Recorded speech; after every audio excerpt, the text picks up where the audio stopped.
प्रिय विद्यार्थियों, हिंदी कक्षा में आपका स्वागत है। बच्चों, मैंने आपको पिछली वीडियो में रचना के आधार पर वाक्य भेद समझाए। मैंने आपको उसमें रचना के आधार पर वाक्य भेद 3 होते हैं: सरल वाक्य, मिश्र वाक्य, संयुक्त वाक्य, ये समझाया था।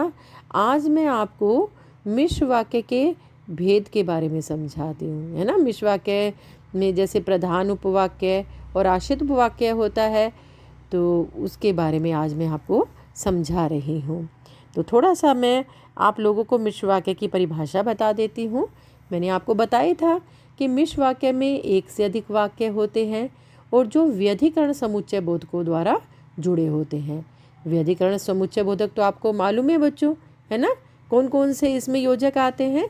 इसमें हमारा जो, कि, है ना, जिससे, जिससे, जब, तब, यहाँ, वहाँ, है ना, जहाँ, जैसे, वैसे, ज्यों, त्यों, यदि, तो, अगर, तो, ये सारे आते हैं, है ना। और आप लोगों को बता दूं, मिश्र वाक्य में एक प्रधान उपवाक्य होता है और शेष उपवाक्य उस पर आश्रित होते हैं। यानी इसमें प्रधान उपवाक्य और आश्रित उपवाक्य होते हैं। ठीक है। अभी मैंने थोड़ा सा एग्जाम्पल बताती हूँ मिश्र वाक्य का आपको। जैसे कि सभी जानते हैं कि पृथ्वी गोल है। इसमें आप देखिए यहाँ पर की योजक आया हुआ है, तो इससे हमें क्या मालूम चला कि ये मिश्र वाक्य है। ठीक है। ऐसी जो विद्यार्थी परिश्रमी होता है वह कभी असफल नहीं होता। यानी इसमें भी आप देखिए, इसमें जो, यानी इससे हम क्या देखेंगे, जो आने पर जो योजक चिन्ह जब आता है तब हमारा मिश्र वाक्य होता है। ठीक है बच्चों, अब आगे आते हैं। योजक को तो मैंने आपको बता ही दिए थे, है ना। व्यधिकरण समुच्चय बोधक की, जो, जिस, ये आप बहुत अच्छी तरह से इसको कंठस्थ करके रखिएगा। अब हम आते हैं आश्रित उपवाक्य। आश्रित उपवाक्य के अब हम भेद की तरफ आते हैं। ठीक है।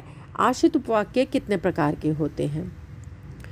आश्रित उपवाक्य 3 प्रकार के होते हैं।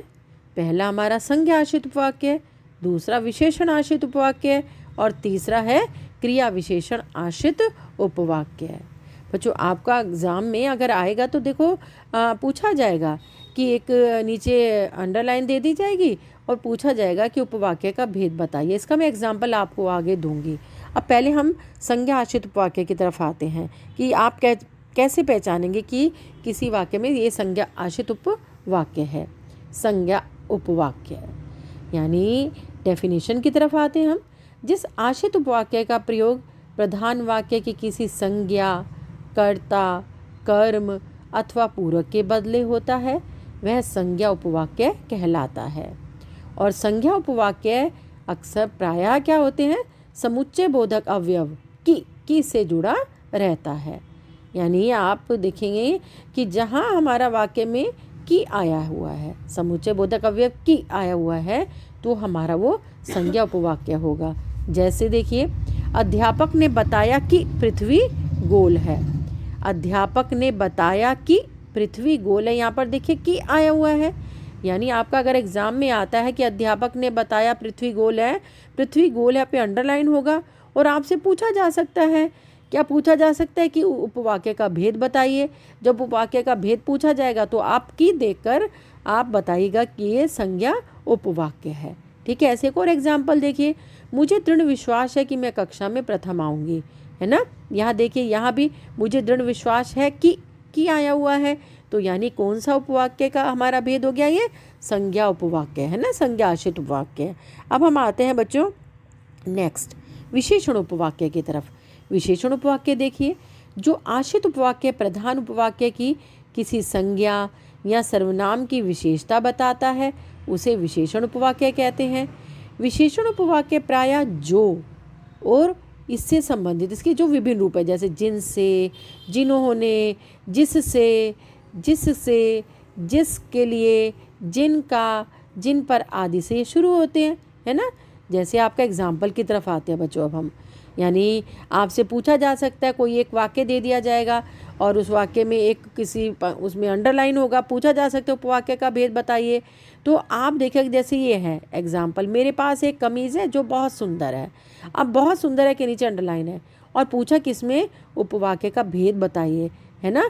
तो अब बच्चों आप क्या बताएंगे, यानी यहाँ पर देखेंगे योजक चिन्ह कौन सा लगा हुआ है, यहाँ देखिए जो लगा हुआ है, और संज्ञा कह रहे हैं किसी संज्ञा सर्वनाम की विशेषता भी बताता है ना, तो उसे विशेषण उपवाक्य कहते हैं।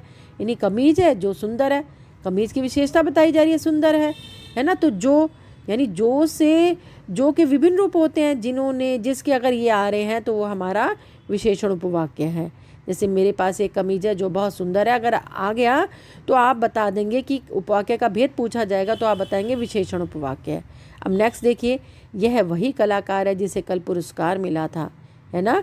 अब यहाँ भी देखिए जिसे शब्द आते ही हम पहचान लेंगे कि ये हमारा विशेषण उपवाक्य है। आ गया बच्चों समझ में। अब नेक्स्ट आइए क्रिया विशेषण उपवाक्य की तरफ। क्रिया विशेषण उपवाक्य देखिए, जिस आश्रित उपवाक्य का प्रयोग क्रिया विशेषण की भांति किया जाता है उसे क्रिया विशेषण उपवाक्य कहते हैं ना।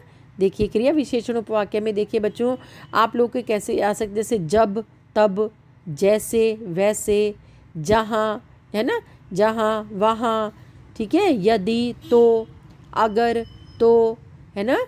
ये आपके अगर समुच्चय बोधक के अवयव होंगे तब आप इसको पहचान पाएंगे, ठीक है, कि कौन सा उपवाक्य ये हमारा क्रिया विशेषण उपवाक्य है। जैसे बच्चों एग्ज़ाम में देखिए आपका कैसे आ सकता है, ये थोड़ा मैं आपको कुछ एग्जाम्पल बताने जा रही हूँ। जैसे निम्नलिखित वाक्यों में रेखांकित उपवाक्यों का भेद लिखिए। अब देखिए जैसे जो व्यक्ति साधन संपन्न होते हैं वे जीवन के कष्टों को क्या जाने। अब यहाँ पर नीचे देखिए अंडरलाइन है, जो व्यक्ति साधन संपन्न होते हैं, है ना। तो उन्होंने पूछा कि इस उपवाक्य का भेद बताइए, तो बताइए बच्चों मैंने आपको समझाया था। तो जो आया है, जो आने पर कौन सा हमारा होता है उपवाक्य का भेद, विशेषण उपवाक्य है, ठीक है। इसके बाद नेक्स्ट सेकंड की तरफ आइए, जब तुम खाना खाओगे तभी मैं खाऊंगा। मैंने आपको बताया था कि जब तब, जहाँ, वहाँ, है ना, और यदि, तो, अगर, तो, ज्यों त्यों, जैसे वैसे ये आता है तो हमारा क्रिया विशेषण उपवाक्य होता है। आ गया समझ में बच्चों।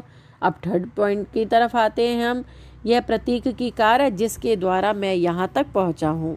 अब बच्चों यहाँ अंडरलाइन है, जिसके द्वारा मैं यहाँ तक पहुँचा हूँ। अब जिसके शब्द आते ही हम पहचानेंगे, यानी कार की विशेषता बताई वहाँ तक पहुँचना है ना, कि वो है। तो यहाँ पर कौन सा हो गया, ये विशेषण, जिसके शब्द आते हैं विशेषण उपवाक्य हो गया। इसके बाद मेरे जीवन का लक्ष्य, फोर्थ की तरफ आइए, मेरे जीवन का लक्ष्य है कि मैं पढ़ लिख कर एक डॉक्टर बनूँ। मेरे जीवन का लक्ष्य है कि मैं पढ़ लिख कर एक डॉक्टर बनूँ। यहाँ पर की आया है ना, तो की आते ही मैंने बताया था आपको संज्ञा उपवाक्य है, तो ये हमारा भेद क्या हो जाएगा, इसका संज्ञा उपवाक्य है।